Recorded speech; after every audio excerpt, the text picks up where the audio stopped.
अस्सलाम वालेकुम स्टूडेंट्स, मैं आपका टीचर अब्दुल मुताल भट्ट। आज का जो हमारा मेन टॉपिक है वो है एलिमेंट्स ऑफ फाइनेंशियल स्टेटमेंट्स। सबसे पहले अगर मैं आपको एलिमेंट्स का मतलब समझाऊं, एलिमेंट्स का भी मतलब होता है किसी भी चीज़ के लिए ज़रूरी चीज़ें। फॉर एग्जांपल, जैसे आपने अगर घर में बिरयानी बनानी है तो उसके लिए उसके जो दो मेरी एलिमेंट्स हैं, यानी जो दो मेन चीज़ें हैं वो होंगी चावल और चिकन। वैसे ही अगर आपने फाइनेंशियल स्टेटमेंट्स को रेडी करना है, उनको प्रिपेयर करना है, तो उसके लिए आपको इन 5 चीज़ों की हेल्प लेनी पड़ेगी। कौन कौन सी? एसेट्स, लाइबिलिटी, कैपिटल, इनकम और एक्सपेंस। अकाउंटिंग के अंदर हम इन दो एलिमेंट्स को कहते हैं पेरेंट एलिमेंट। क्योंकि इनको पेरेंट एलिमेंट इस वजह से कहा जाता है क्योंकि ये जो 3 एलिमेंट्स हैं, कैपिटल, इनकम और एक्सपेंस, इनकी कनेक्टिविटी इन दो एलिमेंट्स की वजह से हो रही होती है, इसीलिए इनको पेरेंट एलिमेंट कहा जाता है। तो स्टूडेंट्स, अगर हम एसेट्स की बात करें तो एसेट्स का मतलब होता है असासे। एसेट्स का मतलब होता है असासे। एसेट्स की डेफिनेशन अगर हम देखें तो एसेट्स की डेफिनेशन है a present economic resource as a result of past event which is completely controlled by an entity.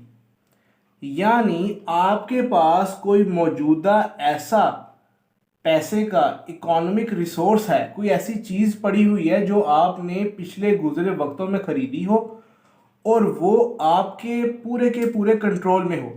Control का यहाँ पे क्या मतलब है? कंट्रोल का मतलब है, यहाँ पे अगर हम कंट्रोल का मतलब देखें तो कंट्रोल का मतलब है रिस्क एंड रिवॉर्ड। यानी कोई भी ऐसी चीज जिसका रिस्क और रिवॉर्ड यानी नुकसान और फायदा, कोई भी ऐसी चीज जिसका नुकसान और फायदा आपके हाथ में हो और वो चीज आपके पास गुजरे हुए वक्त में आई हो, उसको हम अकाउंटिंग कॉन्सेप्ट के मुताबिक उस चीज को हम अपनी बुक में रिकॉग्नाइज यानी लिखते हैं एसेट के नाम से। फॉर एग्जाम्पल, अगर हम बात करें एक गाड़ी की, एक गाड़ी है, वो अब हमारे पास हमने खरीदी है, तो हमने वो पास्ट में खरीदी होगी और वो आज हमारे कंट्रोल में है। इस वजह से ये जो कार है ये हमारा क्या होगी? एसेट होगी। हमारे पेरेंट्स ने जो हमें मोबाइल फ़ोन लेके दिया हुआ है, जो हम यूज़ करते हैं, इसका फ़ायदा और नुकसान किससे रिलेट कर रहा है? हमारे से कर रहा है। इस वजह से ये जो मोबाइल फ़ोन है ये भी हमारा एसेट होगा। कोई प्रॉपर्टी है, हाउस है जिसके अंदर हम रह रहे हैं, ये हाउस भी जो होगा, ये हाउस ये भी हमारा एसेट होगा। क्योंकि अगर हमें इस पर कोई खर्चा करना पड़ता है या ये गिर जाता है, कोई जल्जला आ जाता है, तो ये नुकसान जो होगा किसका हो रहा है? हमारा हो रहा है। यानी ये हमारी एंटिटी का मतलब है ज़ात, यानी ये आपकी ज़ात से मुंसलिक है। तो इस वजह से ये घर आपका एसेट है। फॉर एग्जाम्पल, अगर इस घर की वैल्यू बढ़ती है तो आपको फ़ायदा हो रहा है। तो हमने ये बात पहले की कि फ़ायदा और नुकसान जो है वो रिलेट करना चाहिए आपसे।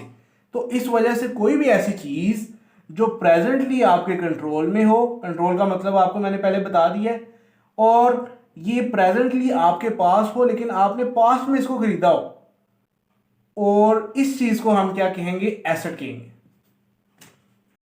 तो हम अगर दूसरे एलिमेंट की बात करें जो हमारी हेल्प करता है, मदद करता है फाइनेंशियल स्टेटमेंट्स को तैयार करने में, उसका नाम है लायबिलिटी। लायबिलिटी की अगर हम उर्दू में बात करें तो उसका मतलब बनता है उधार।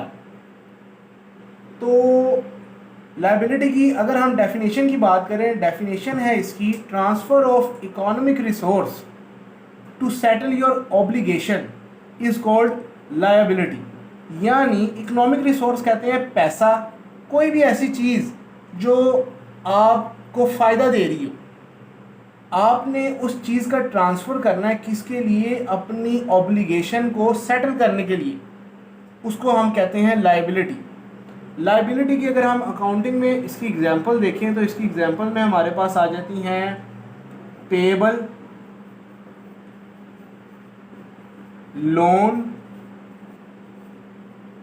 लॉन्ग टर्म लोन्स, ये सब इसकी एग्जांपल्स हैं। यानी अगर ए ने बी से पैसे लिए हुए हैं 100 रुपीज़, या इसका मतलब है कि ए की 100 रुपीज़ लाइबिलिटी है टुवर्ड्स बी, कि ए जब तक 100 रुपया बी को वापस नहीं कर देगा, ए अपनी बुक्स में इस लाइबिलिटी के नाम से एक चीज़ 100 रुपये से रखेगा कि भाई ये 100 रुपया है, ये 100 रुपया मेरी लाइबिलिटी है जो मैंने किसको देनी है, बी को। हाँ जी, तो अगर हम तीसरे एलिमेंट की बात करें तो ये बहुत इम्पोर्टेंट एलिमेंट होता है किसी भी बिजनेस के अंदर फाइनेंशियल स्टेटमेंट्स को तैयार करने के लिए। इस एलिमेंट का जो दूसरा नाम है, इसको प्यार से हम इक्विटी भी कहते हैं। अक्सर कई बुक्स के अंदर आप इसको इक्विटी के नाम से देख रहे होंगे, तो इसका मतलब कैपिटल ही होगा। अगर कैपिटल की हम डेफिनेशन की बात करें तो इसकी डेफिनेशन आ जाती है कैश और funds provided by the owner to business is called capital. इसका मतलब क्या हुआ, इसका मतलब ये हुआ यानी पैसा या कोई भी ऐसे फंड्स जो ओनर अपने बिजनेस को दे रहा है बिजनेस स्टार्ट करने के लिए, उसको हम कहते हैं कैपिटल। फॉर एग्जांपल एक कंपनी है जिसका नाम है XYZ लिमिटेड, इस कंपनी का नाम है XYZ लिमिटेड। अब इस कंपनी के ओनर का नाम है अमजद, इस कंपनी का ओनर का नाम है अमजद। अमजद ने जब ये कंपनी बनाई, अमजद ने इस कंपनी को बनाने के लिए 100 रुपये इन्वेस्ट किए। कितने रुपए इन्वेस्ट किए? 100 रुपये, ताकि कंपनी चल सके, इस कंपनी के मामलात इस कंपनी के चल सके। तो इनको चलाने के लिए अमजद ने 100 रुपया दिया। तो इस 100 रुपये की जो अकाउंटिंग ट्रीटमेंट होगा, तो अकाउंटेंट्स इसको अपनी बुक में जो है कैपिटल के नाम से लिखेंगे कि ये कंपनी का कैपिटल है।